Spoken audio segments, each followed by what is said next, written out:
因此，法师、诸位法友，大家阿弥陀佛。Bom dia a todos. Agora em português. Hoje é a primeira palestra do ano 2025. Continuamos com a explicação do Sutra do Diamante. Primeiro, vamos falar em 3 vezes. Homenagem ao Mestre Fundamental Buda Shakyamuni. Homenagem ao Mestre Fundamental Buda Shakyamuni.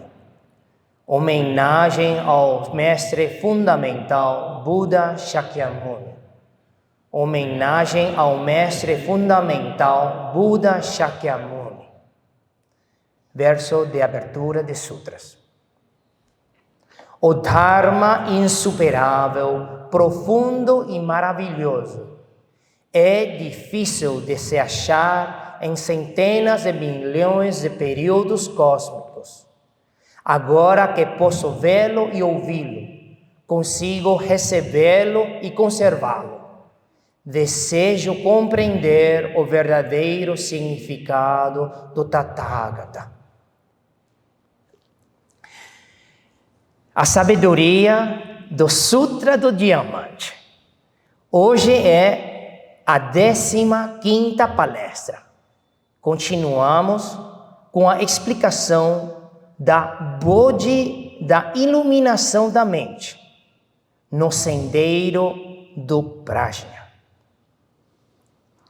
Na última aula, expliquei que o Bodhisattva do 7º estágio já alcançou a Bodhi da iluminação da mente, o nível chamado do não retrocesso. Isto é chamado no Sutra de Amitabha o termo é Avaivartika, Api-Pachi em chinês. Quem já realizou a confiança pura, as 4 confianças inabaláveis.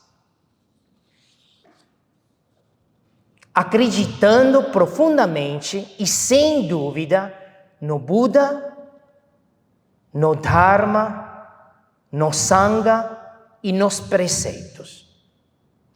Ter profunda confiança na joia tríplice é reconhecer que ela é o refúgio supremo e definitivo. Da mesma forma, ter profunda confiança ou convicção nos preceitos significa acreditar na lei da causa e efeito. Ou seja, abandonar o mal, praticar o bem e nunca mais criar os karmas negativos que levam a 3 destinos nefastos. Além disso, o Bodhisattva do não retrocesso ou irreversível já atingiu a quiescência das 3 marcas, ou também chamado 3 sunyatas. O sunyata do eu, o sunyata dos fenômenos e o sunyata do sunyata. Por meio dessas realizações, o Bodhisattva consegue obter uma confiança pura no método ou a porta sem marcas do Prajna. Então, lembram-se que o Sutra do Diamante está falando dos Bodhisattvas do 7º nível, do não retrocesso. Não é qualquer pessoa. Seguimos com o texto do Sutra do Diamante. O Sutra diz: Subodhi, o que pensais? O Tathagata alcançou a Anuttara Samyak Sambodhi. O Tathagata falou de dito fenômeno. Subodhi respondeu: Segundo minha compreensão do significado das palavras do Buda, não há um fenômeno fixo chamado Anuttara Samyak Sambodhi. Nem há um fenômeno fixo sobre o qual o Tathagata possa falar. Por que razão? Porque o ensinamento do Tathagata não pode ser aferrado, nem pode ser falado. Ele não é um fenômeno, nem um não fenômeno. Por que assim? Porque os virtuosos sábios caracterizam-se pela realização do incondicionado, não condicionado. Então, explicação. O prajna, sabedoria, prajna paramita, que está livre de todas as marcas, características, signos, é difícil de acreditar e de compreender. Já foi explicado que no futuro haverá aqueles que poderão acreditar e realizar esse prajna. Agora, com base nos nobres e sábios que já alcançaram a confiança pura e a realização verdadeira, demonstra-se que esse prajna, difícil de acreditar e de compreender, é de fato digna de confiança e realizável. Primeiramente, tomamos o Tathagata que alcançou a realização perfeita como evidência. O Buda perguntou a Subhuti. Agora tenho duas perguntas para você. Primeira, quando o Tathagata, o Buda, alcançou a perfeita iluminação sob a árvore Bodhi, havia realmente uma suprema e perfeita iluminação, Anuttara Samyak Sambodhi, a ser alcançado? Segunda pergunta. Após alcançar a iluminação, quando o Tathagata girou a roda do Dharma, havia realmente um ensinamento a ser proferido e ensinado? O Buda fez essas duas perguntas porque, quando um Bodhisattva alcança a iluminação da mente de Bodhi, ele realiza parcialmente a Suprema Bodhi. Mas o Buda ainda assim afirma que todas as marcas não são marcas. E também diz, não se deve apegar aos fenômenos, nem aos não fenômenos. Então, o Buda atingiu ou não Anuttara Samyak Sambodhi? E o Buda ensinou ou não Anuttara Samyak Sambodhi? Seguimos explicando. Alguém pode duvidar? O Buda não alcançou a suprema e perfeita iluminação, Anuttara Samyak Sambodhi? E não que girou a grande roda do Dharma? Se há algo a ser realizado e algo a ser ensinado, por que então o Buda diz que todas as marcas são ilusórias e não se deve apegar aos fenômenos nem aos não fenômenos?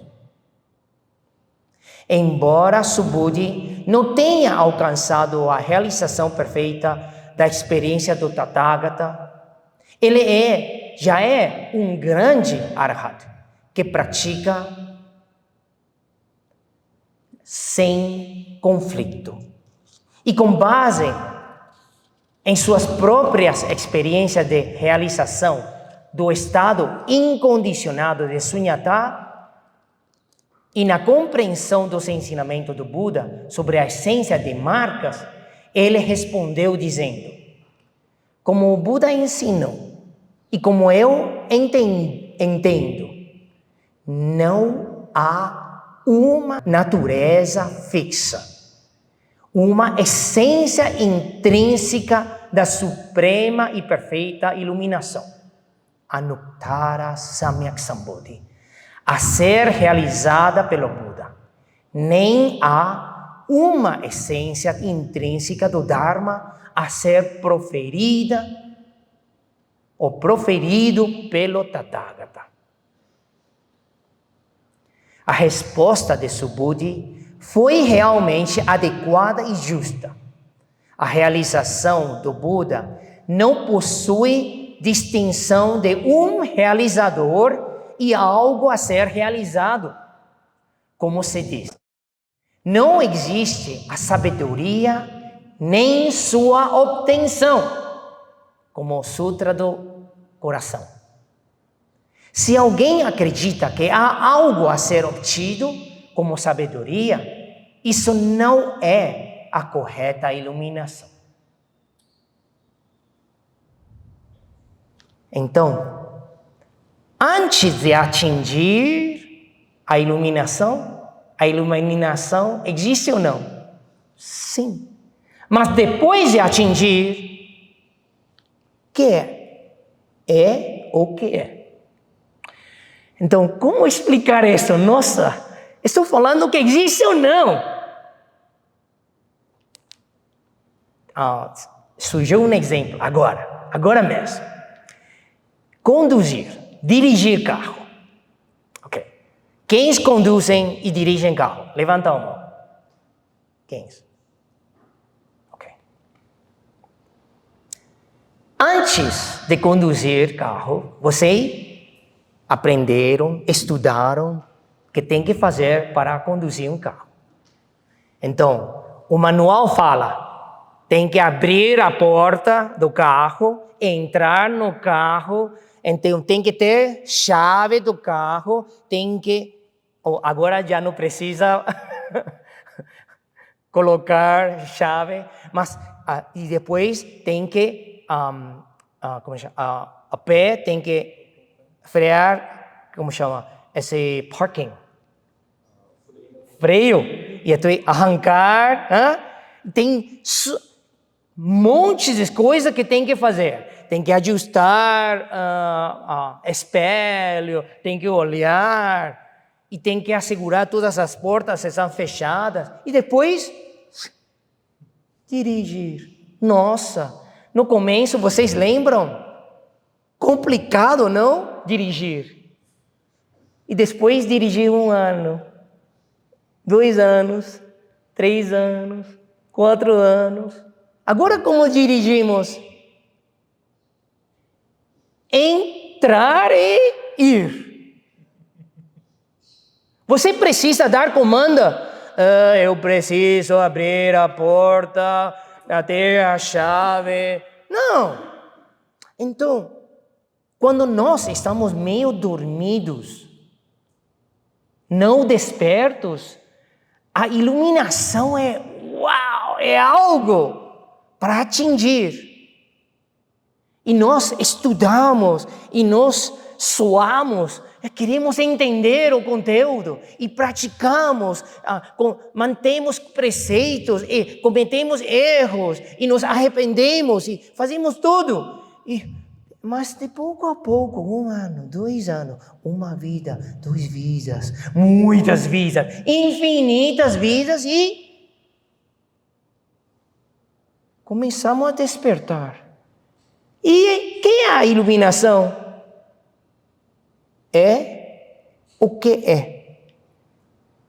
Já não tem nome. Já é o que é. Entende? Dá para entender assim esse exemplo? Essa analogia? Mesmo que faltamos muito ainda para iluminar. Mas lembram, estamos no processo. Ainda não estamos com carro, talvez estamos com bicicleta ainda.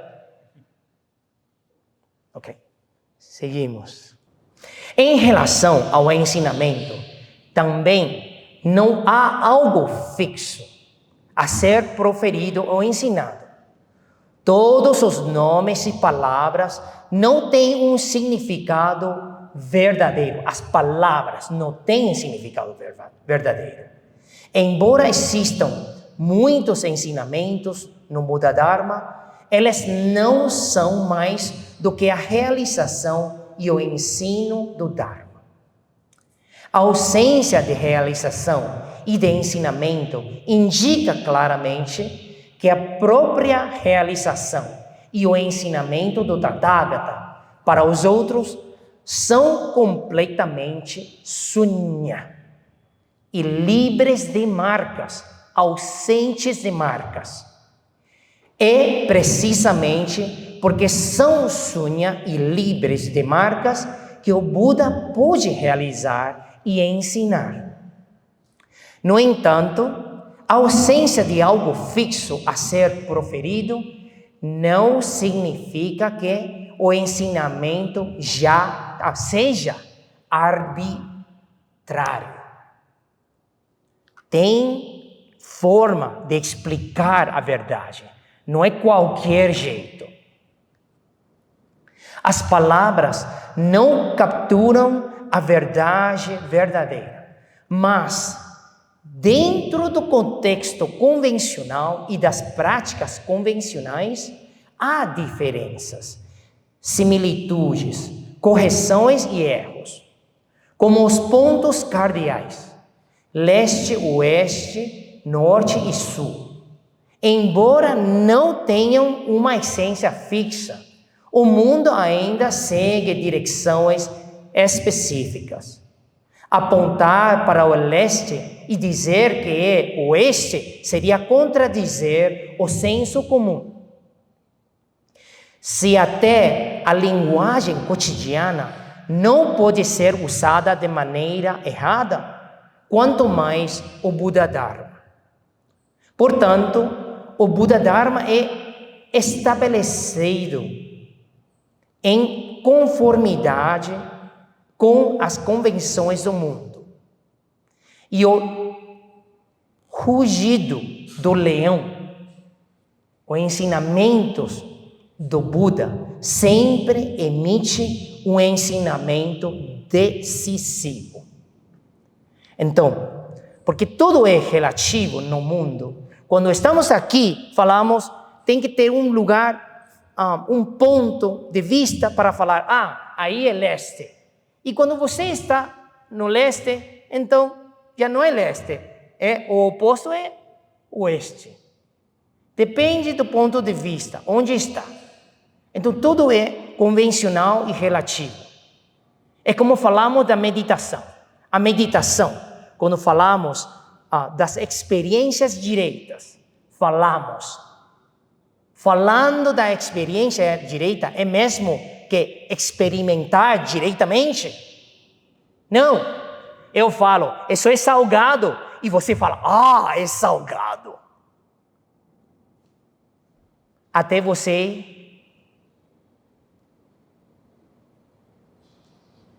saborear, você não vai saber o sabor. Mesma coisa. A experiência direita, todas as coisas que o Buda explica, precisa que nós atingimos e realizamos. Então, são convenções, palavras, que nos ajudam. Então, que é? Não há nada a ser realizado e nada a ser ensinado. Porque os fenômenos que o Buda realizou e ensinou não possuem uma essência fixa que possa ser apegada ou expressa. O apego, neste caso, refere-se ao relacionamento entre a mente e o estado realizado. O discurso, a fala, refere-se ao relacionamento entre a linguagem e o objeto expresso. Sempre que a mente se apega a algo, ou a boca pronuncia algo, tudo isso é sunya. E, portanto, é chamado de não fenômeno. O estado incondicionado, sunya e quiescente, calma, tranquilidade total, de todos os fenômenos, também não pode ser apegado ou expresso. Então, também é chamado de não fenômeno. Tem fenômeno, não fenômeno e não fenômeno. A autorrealização e o ensinamento do Buda são assim. E a iluminação da mente de Bodhi também é assim. Para esclarecer este ponto, disse-se: os virtuosos sábios caracterizam-se pela realização do incondicionado. Todos os sábios e virtuosos são diferenciados pelo fenômeno incondicionado. O grande nobre Buda, os nobres do caminho dos Sravaka e Bodhisattvas do Mahayana, estejam eles no processo de prática e realização, ou já tenham alcançado o fruto final, todos são diferenciados pela compreensão do Dharma incondicionado. Incondicionado significa estar livre de todas as elaborações conceituais e de todo apego à essência intrínseca, sendo um sunyata igualitário. O incondicionado está livre de todas as palavras, igual e único sabor.